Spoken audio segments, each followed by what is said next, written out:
That's right. We're here for another coffee break with DTM. Go get your coffee cups, fill it up with some coffee. And let's have a great conversation with our next guest. Let's get started with the show. Let's go. Yeah, it is a coffee break with DTM. What kind of stuff do you drink? Do you drink coffee or tea? It's tea. It's tea? Yeah, you should stay away from coffee. Don't do it. All right, let's get to it. All right, so we're here at Cinamaker Studios, another coffee break with DTM, and I have an amazing guest. Her name is Lauren Mays, and you go by a couple of different names on Instagram and Facebook. Tell us those two names.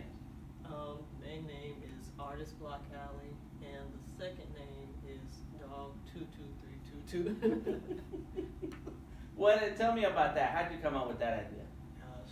The second name, I came up with that when I was like maybe 10. Okay. And I just saw it sounded cool. Oh yeah? And then the first name actually had a little bit of thought process to it.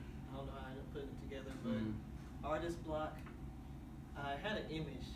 Like there was a canvas with I don't know what the sign's called, like the crossed out sign on it, sitting in the alleyway. So I thought Artist Block Alley, that sounds kind of clever. It sounds pretty cool. And the other one, the third one, because I had forgot about the dog one, robotic pastries. So what's going on? How did that idea come around?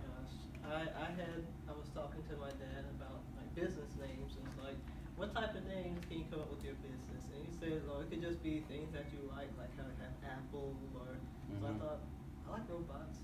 I like cupcakes, cookies, robotic pastries. All right. All of those sound like good ideas for another comic. I know you have one comic going on. That's a whole nother comic. So yes, robots who eat pastries, or robots who work in a pastry shop, right? And the customers come in and we have interactions. Yeah, that's good. I like that idea. I was actually trying to come up with a mascot that relates to the name, and I was like, maybe make a little comic off of that one, like robots that are like maybe part ovens and things like that. Okay, nice. That's good. Right. So then the pastries come out of the robot. Right. I like that. That's great. And then I was thinking about this Artist Block Alley. That could be like a building, a whole building where artists live, and it takes up the whole block. And then there's an alley. I don't know, just kind of, and then the things happen around there, kind of like a reality show, right? Artists fight and argue, and they have good shows. Yeah, I got you. So let's do the wide shot. Let's do the big shot that's behind you. It's kind of crooked, Mike. Can you take a look at it right there? Let's switch to that one. Let's switch it. While we get other things in order, and really what I want y'all to see that is because we're sitting at Cinamaker Studios here in Buckhead. We've been doing a lot of live streaming. This is a live stream set, and we're using Cinamaker, and right now Mike is back there fiddling with the camera, and which is an iPhone. I wanted you to see that if there's motion or whatever, and that's because we're just setting the phones to make sure they work, and if it's straight, it's straight. You don't have to add in extra. But we have other iPhones right here in front. We got microphones going on. We got lights. We got an amazing guest who's going to talk more about herself. And this is all happening at Cinamaker Studios here in Buckhead. So if you're interested in being a guest or coming to talk about yourself or doing a show, let me know. Keep me updated, and I'd like to invite you and bring you on. All right, so let's go ahead. Miss Stephanie May, she is the director today. And let me ask you another question. Tell me about where you're from, and what was your first memory that you can remember, whether it was art or something creative? Well, I'm from Georgia. I lived in Conyers, Georgia, as long as I can remember. And my first artistic memory is of my brothers. Actually, they drew like all the time. They would draw like Dragon Ball Z and everything. Okay. And I guess I really liked that. And eventually, at some point, I started drawing like these little animals, stick figure animals. It grew from there as like I would get on the computer. I would go to sites like DeviantArt and look at all these other artists. Yes, that encouraged me to draw even more. Okay. So seeing your brothers, and because they both draw. Does your sister draw? She does. She does. She Okay. draws too.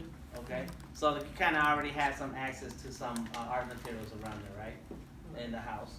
And then, and so when you're starting to practice and look around, is there resources and things that you find in school? Any teachers, anything?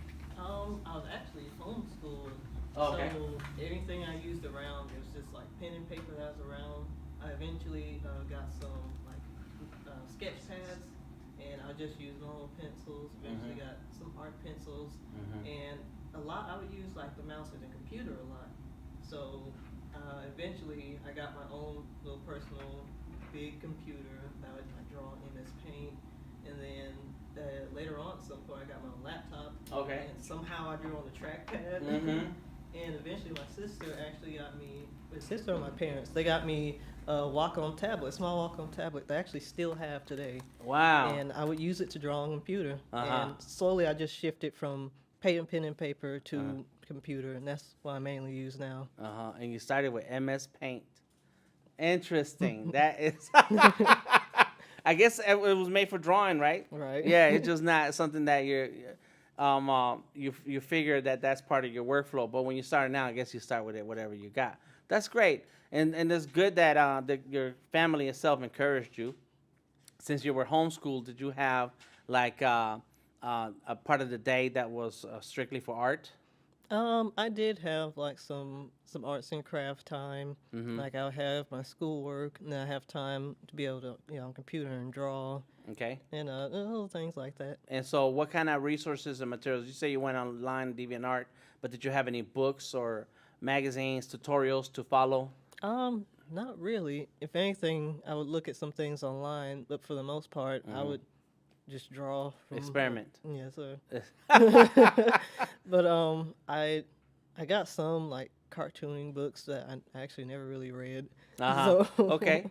But you look at the pictures to kind of get an idea, right. and get your perspective, your anatomy, because you draw bugs. Like the main thing that you like to draw is, or the webcomic you got going on right now has a lot of bugs. It does. So it's really like a bubble body with long, thin lines for arms. Right. That's for that I look more towards like classic 30s cartoons, like Rubber Hose.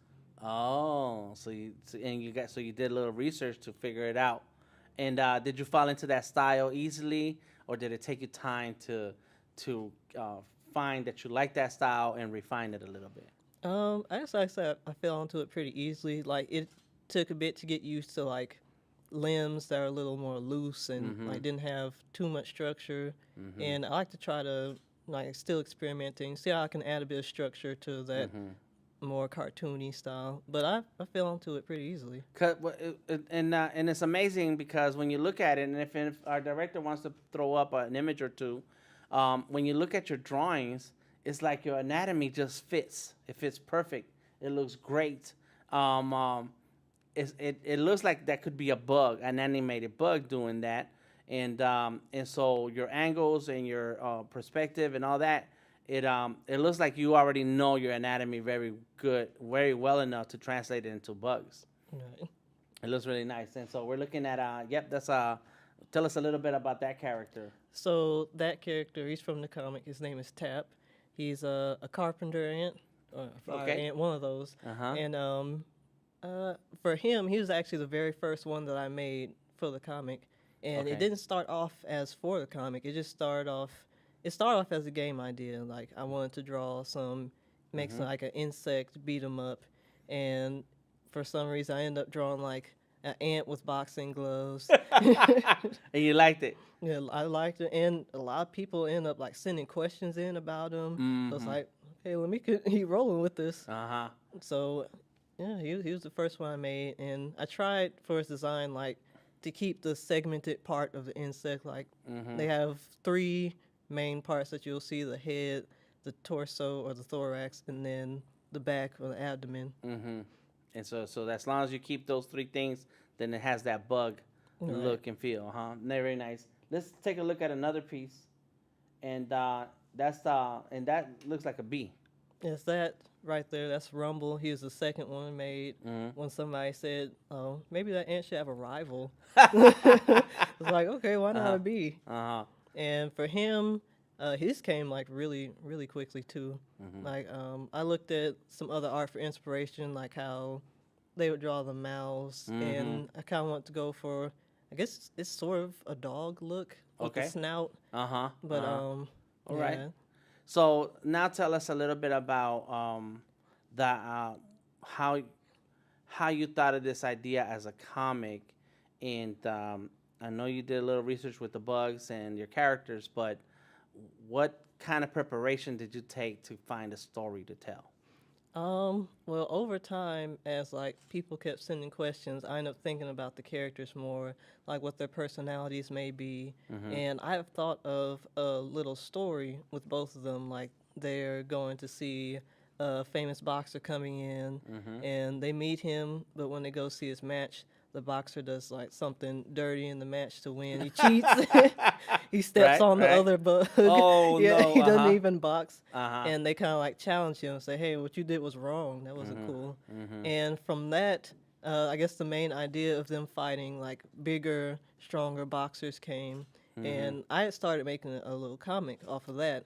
But over time, I ended up thinking of more and more to the story that just wouldn't work with the little bit that I was coming up with. So you were thinking like one page stories at first. Right. That's what you're saying. It's like a short story. A short right. story. Okay. Uh-huh.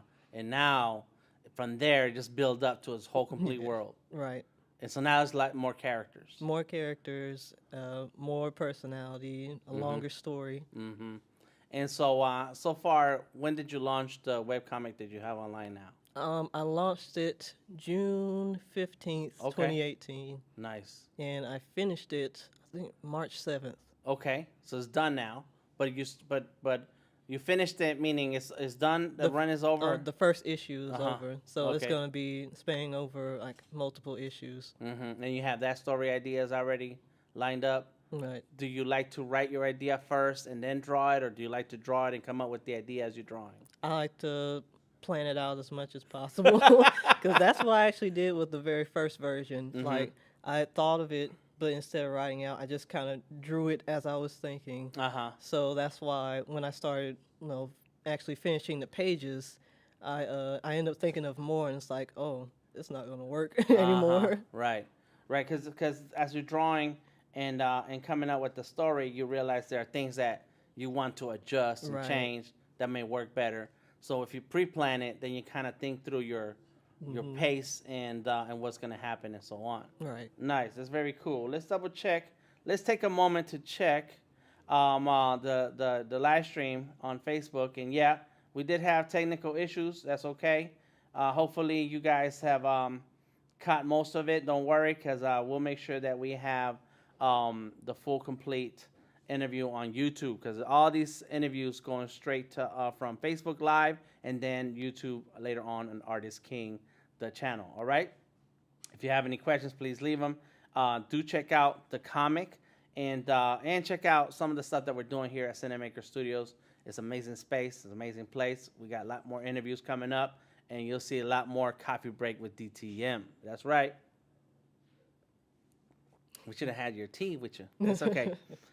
So tell us a little bit about your idea for what you're gonna do with this comic, and is this your career that you want for yourself? For the comic, overall, I have an ending in mind for it. So I want a major final ending. A final ending. Okay. So I want to get all those out, and then after that, I actually want to keep moving it on a little bit, like have spin-off comics of other characters that are in it, like more of what they do and what sports they play. It can dive into the main characters some more, but into more of the personal stories, right, individually. That's great. Yeah, and like, where do these bugs live? Whose lawn are they living in? They're okay. So people, I'll end up saying it at some point, but people don't actually know this. But these bugs, they're not small. They're like the main character, Tap. He's 7 feet tall. He's 7 foot tall. Oh, really? Okay. They're huge. Their world is just bigger than them. Oh, okay. So then, where do they live? Do they live in a city, in the town, in the country, in the grass? Do they have homes? They have homes like in nature, in the grass and everything. All right. So then the grass got to be normal sized grass. It's grass is bigger than us, that's for sure. Okay, because then everything is big in there. Right. So even the grass. Okay, cool. Gotcha. I'm gonna have to keep up with this because I read some of the issues or the pages and they were awesome. You were publishing weekly, Right. every page, Every Thursday. every Thursday, and so now you have how many pages up on Tapas? I think it's on Tapas. It's like they're on Tapas. It's about 39. 39. That's a lot. And so the next chapter or volume, you're already working on it now. I am. I'm writing it now. You're gonna. When do you plan to start with the first page of that second? Like I would like to have it like I did last time. Have it out next year. Oh, okay. I guess as soon as I can. Like try to have a set schedule to get the writing and script finished, and then start working on the pages, and try to have more of a buffer this time, so I'll have more to post over time and won't be working every single week on one page. Yeah. It's a little stressful at times. But what's cool about your schedule and that artwork is that the style is very clean. So maybe during the sketching process you have a lot of lines and a lot of scribbles, but when the final drawing is very clean, very simple lines, doesn't take many lines to tell what character we're talking about, right? So did you find that finding that art style allowed you to be able to do the comic? Whereas if you tried a different style, and there was like a drawing that I want everybody to see. There you go. You know, you like, because you draw all the characters, you know, and so there's the sketching. You can see some of the sketching. I actually, for the comic, I actually try to make, this might be what makes it take a bit longer, but I like to make the sketches as clean as I can. And so I can have the lines as clean as possible and get that done faster. And for the style, it actually does help with cutting down the time on actually drawing it, because I'm not adding so much detail, and then only save shading for important panels, so I'm not trying to shade everything. Like if I have to get it up that day, I just color it all in, and boom, I'm done. Right. Yeah, that's the thing.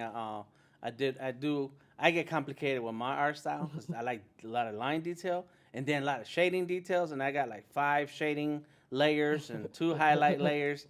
Yeah, that can get complicated at times. So tell us, where do we find the comic on Tapas? The comic is called Boxing Bugs. You can type it into the search bar. It's also, you can get to it from my website, roboticpastries.com. So it's up on there. You can get to it faster. Okay, roboticpastries.com. All right, so last question of the day. If you were to talk to Lauren of 10 years ago, because you're how old are you now? 19. 19? So not the 9-year-old Lauren. Maybe the Lauren who was about to graduate high school and thinking about this comic or thinking about these characters, okay? So that's a few years ago, right? A couple years ago, not that long? All right. Not that long. Not that long? I'd say maybe about 10 or 12-year-old Lauren. It's okay. So what kind of advice would you give 10 or 12-year-old Lauren when it came to art and drawing and the comic or anything? I guess it would be practice. Start studying. It's important. Don't be afraid to start on your stories. You can't, you can wait on them. You can plan them out, but don't be afraid to start. You are good enough to start. There's no point in, putting it off.